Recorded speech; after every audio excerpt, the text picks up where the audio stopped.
70대 이후 노인들이 건강과 관계, 취미를 가지는 것은 삶의 질을 높이고 신체적, 정신적 건강을 유지하는 데 매우 중요합니다. 첫 번째, 건강 유지 및 증진으로 나이가 들수록 신체 기능이 자연스럽게 저하됩니다. 규칙적인 운동과 건강한 생활 습관은 근육 감소를 막고 심혈관 질환, 당뇨, 관절염 등 만성 질환의 위험을 줄여줍니다. 걷기 운동, 매일 30분 산책을 통해 혈액순환이 개선되고 관절 건강이 유지됩니다. 예를 들어 매일 공원에서 산책을 하는 김씨 75세는 꾸준히 체중을 관리하며 고혈압약을 줄이는 데 성공했습니다.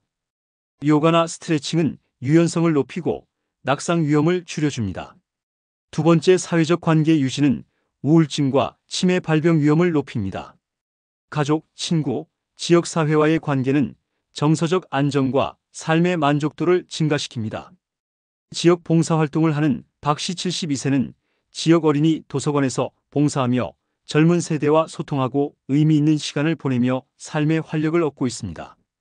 또한 노인 모임 참여를 정기적으로 친구들과 함께 모임을 가지며 새로운 정보를 공유하고 취미를 나누는 것도 좋은 방법입니다.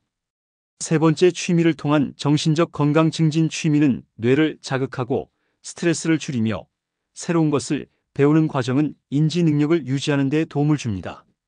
악기 배우기, 피아노나 기타 같은 악기를 배우는 것은 손과 뇌의 협응력을 강화시켜 치매 예방에 도움을 줍니다. 정원 가꾸기를 하는 이씨 78세는 매일 자신의 정원에서 꽃과 채소를 가꾸며 자연과 교감하고 정서적 안정감을 느낍니다. 미술도 그림을 그리거나 도예를 배우며 창의력을 발휘하는 것도 뇌를 자극하는 훌륭한 취미입니다. 삶의 의미와 만족도 향상, 건강, 관계, 취미는 노년기에도 자신이 여전히 사회의 중요한 구성원임을 느끼게 합니다. 이는 자존감을 높이고 우울감에서 벗어나도록 돕습니다. 여행은 새로운 장소를 방문하며 세상에 대한 호기심을 유지하는 것도 중요한 동기부여가 됩니다. 70대 이후에도 건강한 몸과 마음을 유지하고 삶의 질을 높이기 위해서는 운동, 사회적 관계, 취미 활동이 필수적입니다. 이는 단순히 오래 사는 것을 넘어 활기차고 만족스러운 삶을 만드는 데 핵심 역할을 합니다. 노후에 자식들에게 지나치게 의지하는 것은 다양한 이유로 인해 바람직하지 않을 수 있습니다. 이는 부모와 자식 모두의 삶에 부정적인 영향을 미칠 가능성이 있기 때문입니다. 자립적인 삶은 부모의 자존감을 높이고 노년에도 스스로 삶을 꾸려나가는 능력을 유지하면 자존감이 향상됩니다. 반대로 자식에게 지나치게 의지하면 무력감을 느낄 수 있습니다. 박씨 45세는 부모님의 생활비를 지원하느라 자신의 아이들 교육비와 대출 상환 문제로 스트레스를 받고 있습니다. 이로 인해 부모와의 관계가 서먹해졌습니다. 부모와 자식은 서로 다른 세대의 가치관과 생활 방식을 가지고 있습니다. 의존적인 관계는 갈등을 증폭시킬 가능성이 높습니다. 정씨 72세는 자식 집에서 함께 살면서 생활 방식의 차이로 갈등을 겪었습니다. 결국 정씨는 자식 집을 떠나 혼자 사는 선택을 했고 이후 관계가 회복되었습니다. 현대사회에서는 경제 불황, 실업, 높은 주거비 등으로 인해 자식들도 안정적인 경제 생활을 이어가기 어려운 경우가 많습니다. 부모가 자식에게 의지하는 것은 예상치 못한 문제를 초래할 수 있습니다.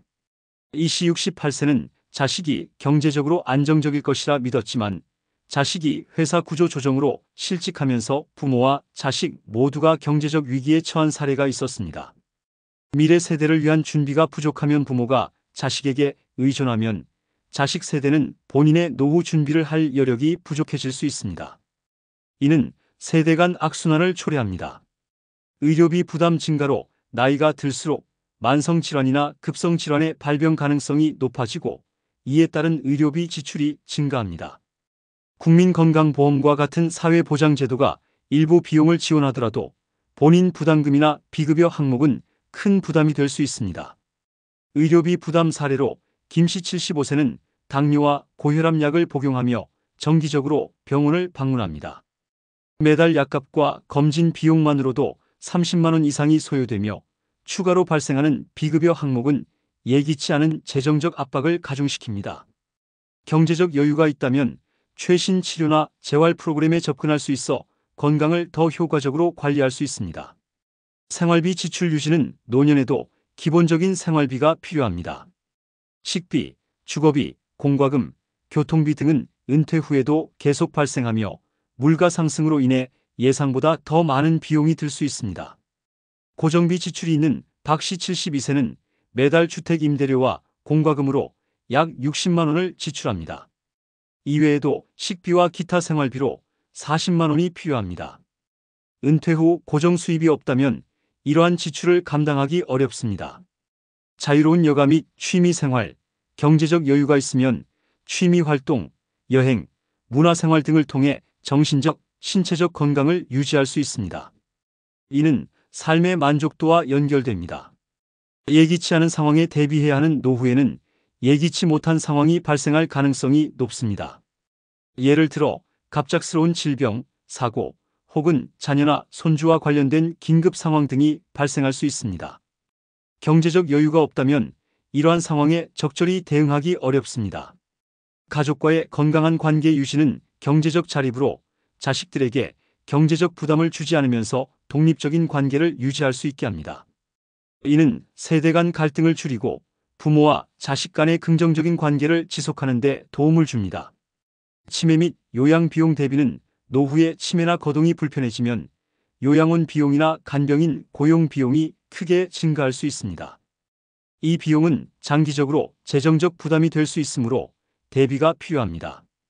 70대 이후 경제적 여유는 단순히 생존을 위한 것이 아니라 더 나은 삶을 영위하고 자존감을 유지하며 다양한 상황에 유연하게 대처할 수 있는 기반이 됩니다. 이를 위해 은퇴 전부터 철저한 재정 계획과 자산 관리를 통해 안정적인 노후를 준비하는 것이 중요합니다.